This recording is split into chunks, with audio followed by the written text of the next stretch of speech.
All right, everyone, watch this video here for Monday, which would be what, October 13th.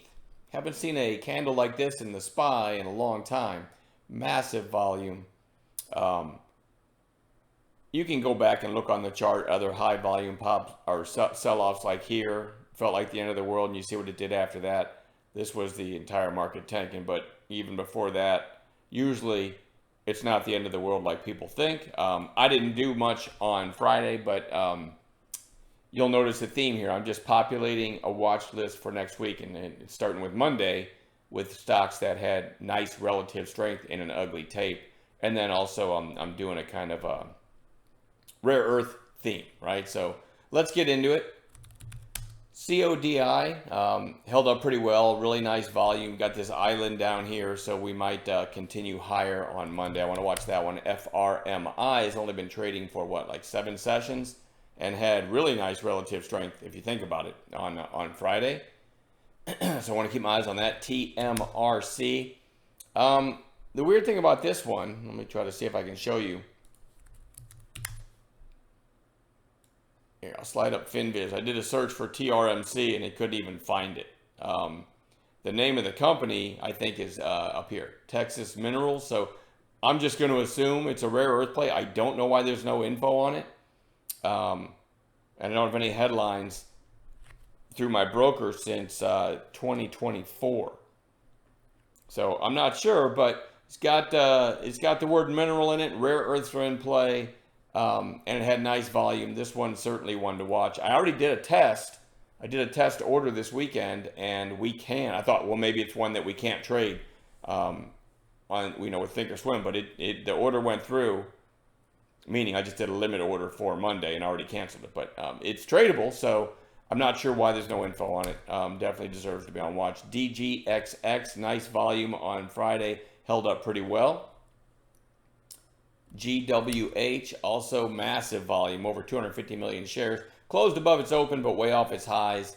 It did have a headline, so I do want to watch it. And then I'm going to throw a few rare earths at you. CRML, that is not a handsome chart, right? Very toppy looking. But in after hours, it closed the after hour session at 1660. So this whole space is one to watch with the China news, right? USAR, again, very toppy looking. But in after hours, it went out at 3570. So if these are holding up on Monday, that's going to be the space to watch. TMC is another one. Looks toppy. I got to follow the trend. And NVX also, I believe, rare earth, and had a big rip on Friday, but closed way off its highs. Still going to watch it. NUAI had that huge move on Thursday. Really held up well on Friday. Kind of a quiet inside day on Friday. Could be a third day play. ASPI, just relative strength, nice volume, closing way off the highs though. YANG, if there's any more ugly news out of China, it's a Chinese inverse ETF. I wish I'd have realized that when the news first came out, because if you look at 5-minute candles after the news came out, I mean, it didn't look back for, it really just kept climbing and further into after hours. So I kind of bungled that one by not having that in my radar. I just, this tariff thing came out of nowhere Friday.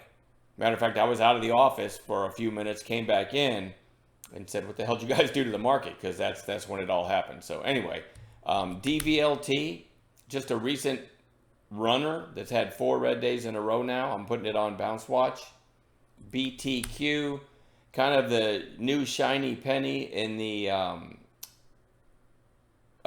computer, quantum computing space, right? Just got uplisted back here on September 26th. Had a really nice run here. Now we got a few days lower, putting that on Bounce Watch. You guys know how I like to play bounce plays. They got to set up first on an intraday basis. Poet, very strong, and then a couple days down, goes on Bounce Watch. LAC, which is a lithium play. US took a stake in it.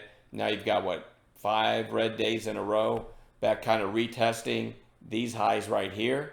And it's in the right space, so we're going to watch it. And then lastly, I'm going to put DFLI on watch. Just a recent penny runner that has come down to the area between the 8 and the 20 that we like. Kind of got a gap fill here too. I'm going to put that on Bounce Watch. And that's it. Listen, when we have a shock day in the SPY, which doesn't happen that often, I still play the stocks that are in play. I will say I cut my position size down a little bit. And as I always say, make it an A plus setup or don't trade it at all, right? Anyway, still, I think we're going to have a good week. Looking forward to Monday, and I'll see you guys in chat.